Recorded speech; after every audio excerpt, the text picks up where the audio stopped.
जब जब भगवान को याद करोगे, किसी ने बड़े कमाल की बात कही है कि दुनिया ने जब जब जोर लगाया है मेरी कश्तियाँ डूबने को हो, ऊपर वाले खुद आए हैं मेरी नैया पार लगाने को।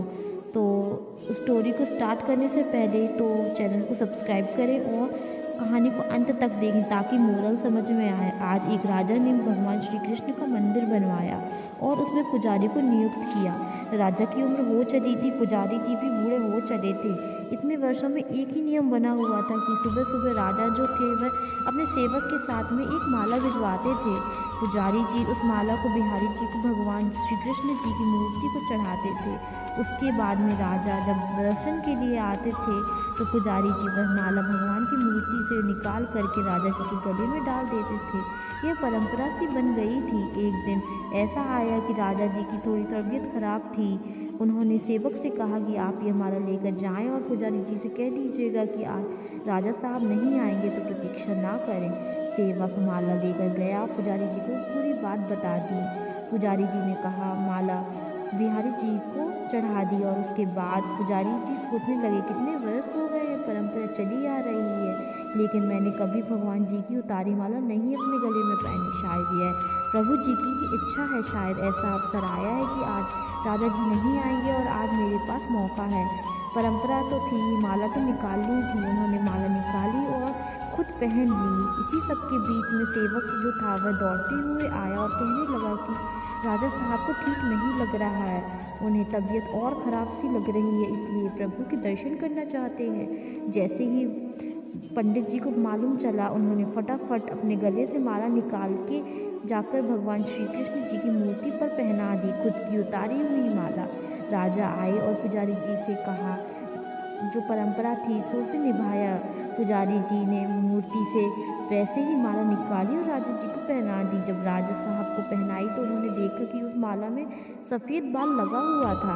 राजा ये समझ गया तो यह जो सफ़ेद बाल है वह पुजारी जी का है। पुजारी जी से पूछा कि यह क्या इस माला को आपने पहना है, सफ़ेद बाल कहाँ से आया? तो पुजारी जी डर गए। उन्होंने सोचा सच बोल दूंगा तो पता नहीं मुझे क्या दंड मिलेगा। उन्होंने कहा यह सफ़ेद बाल तो बिहारी जी का है, अर्थात भगवान जी का है। राजा को और गुस्सा आ गया। एक तो पुजारी जी छल कर रहे हैं, धोखा दे रहे हैं और ऊपर से झूठ बोल रहे हैं। राजा ने कहा अच्छा यह बात है, बिहारी जी के कब से सफ़ेद बाल उगा हैं, ठीक है मैं आता हूँ, श्रृंगार के समय आऊँगा और देखूँगा कि उनके बाल सफ़ेद हैं या काले हैं। सफ़ेद बाल नहीं निकले तो आपको कल मृत्यु दंड दिया जाएगा। आपने इतना बड़ा छल मेरे साथ किया। राजा गुस्से से वहाँ से चले जाते हैं। इधर पंडित पुजारी जी भगवान श्री कृष्ण की मूर्ति के सामने दंडवत प्रणाम करके माफ़ी मांगने लगे।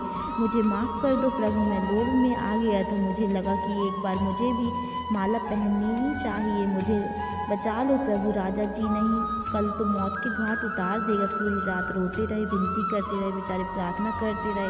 अगली सुबह राजा पहुँचे। श्रृंगार के समय सुबह सुबह पहुँच गए। जा कर के मुकुट उतारा बिहारी जी का और बाल देखे राजा चौंक गए। बाल सफ़ेद थे। फिर राजा सोच रहे थे कि पुजारी जी ने फिर से छल तो नहीं किया, बाल काले जो थे उनको रंगवा तो नहीं दिया। यह जांचने के लिए वह बाल तोड़ने लगे।